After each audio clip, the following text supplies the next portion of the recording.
you know, speaking of Brett Ratner, And and you know I what? And everybody I know that have worked with Brett, including the women, loved working with Brett. They thought Brett was the greatest guy to work with.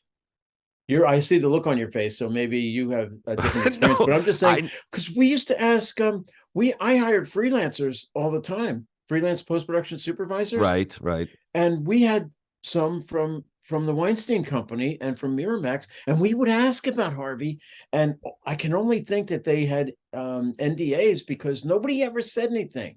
Well, they didn't want Nobody, to rock the boat. They, you know, and that's a shame that they're in that position where they can't speak their mind about a human being that's treacherous. But I mean, I'm not shaking my head because I worked with Brett Ratner and didn't like him. I'm shaking my head because the one time I interacted with Brett Ratner, he was a complete toolbox of junk. oh I mean, really? what? Oh well, I mean, okay. So let me set the scene. I I think I I'm totally agnostic on him too. I that's don't. fine. He mostly had his deal with New Line, and I didn't come into contact with him except in meetings, and he was okay. I mean, it was like I'm not here to give you my opinion. I'm just here right, to tell you what I witnessed. You have your yeah, own opinion. yeah, Um, but no, I'm at the commissary, the executive dining room with Isaac Hayes, who I loved. His death hit me yeah, harder than probably most people's. yeah. And we're having lunch. Loda's there. A few of us were there. We're trying to get a movie that you're associated with, Night Fever, off the ground. We wanted him to do the music, and he was totally thrilled to do it. Oh He yeah, even that'd have been lobbied to, cool. wouldn't it? Yeah, he That'd be wanted to do cool. the music, and he was lobbying to get in it, which he didn't have to lobby very hard because it's Isaac fucking Hayes. And yes, Duke, you're in it. And then Brett Ratner comes storming up and just interrupts the meeting like a tornado and goes, "Oh, Isaac Hayes, I love you. I love you. You're the greatest thing ever. You know, when I was coming through film school and then later my first couple of movies, I sat my composer down and I played him your records. And I said, copy this guy. Listen to his music and give me what this guy's doing." Isaac Hayes just finished telling me a story about how he overcame a bankruptcy too and how times were tough and no Oh one my wanted to god. know him. Oh And my god. and he's going on and on about like, yeah, I said, copy this guy, do everything. And Isaac Hayes is a tremendously gracious, but I just snap. I'm like, are you fucking kidding me? You told your composer to copy this guy's music, Right. knowing full well he's available for that work himself. He did Shaft, Yeah. so I kind of lost it on Ratner. And I get that he was kind of caught up in the moment, but he was also confessing something that I found to be like in very bad taste. Like you don't Yeah. sit someone down and tell them to copy anything in our business, although I know it's Well, done we daily. did that though. We did that with I know people do it. copy John Williams on these Harry Well, Potter scores. it's one thing to play something and say, look, we're looking for something like this, and especially if you Yeah. can't get the actual guy. But Yeah. Isaac, had come through real hard times. He'd been disrespected. He'd been disrespected his whole life, I'm sure, living by a second standard. But he'd been disrespected, and to hear that somebody sat down, a filmmaker who now Ratner had some status then, He and to did. hear it, to hear it like, oh, I told my composer to copy all your music and I sat him down and I played him your records. I'm like, that didn't translate very well. Also, the whole vibe of the way he interrupted the meeting didn't. But, Yeah. and Yeah. I just lost it. And I'm like, I don't fucking owe you You anything. know, Don't talk to people like that. here's a good rule of thumb.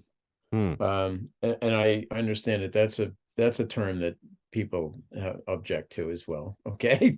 Um, follow the example of the Monty Python guys, Okay. when they were doing Time Bandits.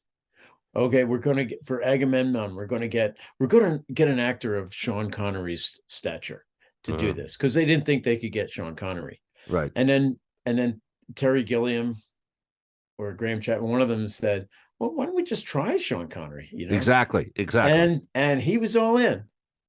Yeah. No. And that's the protocol. Go after the guy you want. If you can't get him, but you want something in the flair of his creative Yeah. style, then you can have those discussions. And even if you can't afford him, this is how Mhm. you afford somebody like Tom Cruise when he's getting 20 million plus and a percentage of the gross. Okay.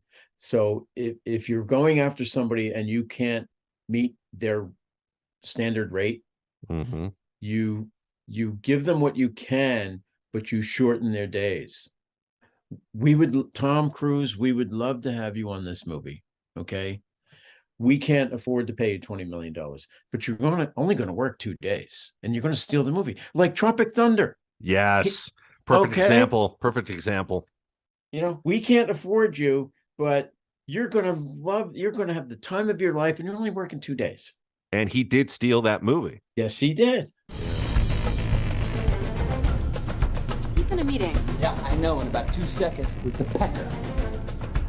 I'm gonna rip your fucking tits off. You wanna talk about trouble? That's trouble. Whoa. What do you need, Peck?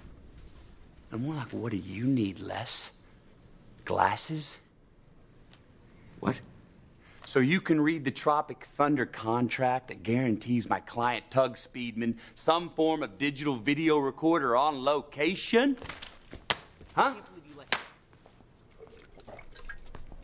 Look, Fuckstick, I'm incredibly busy, so why don't you get the hell out of here before I snap your dick off and jam it into your ass? No, not you, Helen. But I will rip your tits off if you don't get me those theaters. Perfect. Hey, Tugger Nuts, I've got you on speakerphone. I'm standing here with Les Grossman, and he is dying to tell you why he has apparently wiped his ass with the TiVo clause from your contract. We are Flaming Dragon. Speedman is with us now. For 50 million, you will get him back. Now you're gonna get those. Who is this? And how'd you get this phone? We are Flaming Dragon. Simple Jack belongs to us now. I can't believe I'm still having this conversation. Oh, he does he? Hey, let me tell you something, shitbird. I've never even heard of your little agency. But if you think you can poach my client... $50 million. You know see Simple Jack again because we kill him. This is Les Grossman. Who is this? This is Flaming Dragon. Oh, okay. Flaming Dragon. Fuckface. First, take a big step back and literally fuck your own face! Now, I don't know what kind of pan-Pacific bullshit power play you're trying to pull here, but Asia Jack is my territory. So whatever you're thinking, you better think again. Otherwise, I'm going to have to head down there, and I will rain down on a godly fucking firestorm upon you. You're going to have to call the fucking United Nations and get a fucking binding resolution to keep me from fucking destroying you. I am talking scorched earth, motherfucker. I will massacre you. I will fuck you up!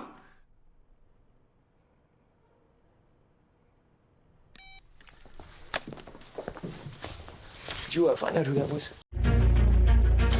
Your road to redemption is paved with tombstones. No quarter, kill all masters. Go to noquarterkillallmasters.com. Rated R.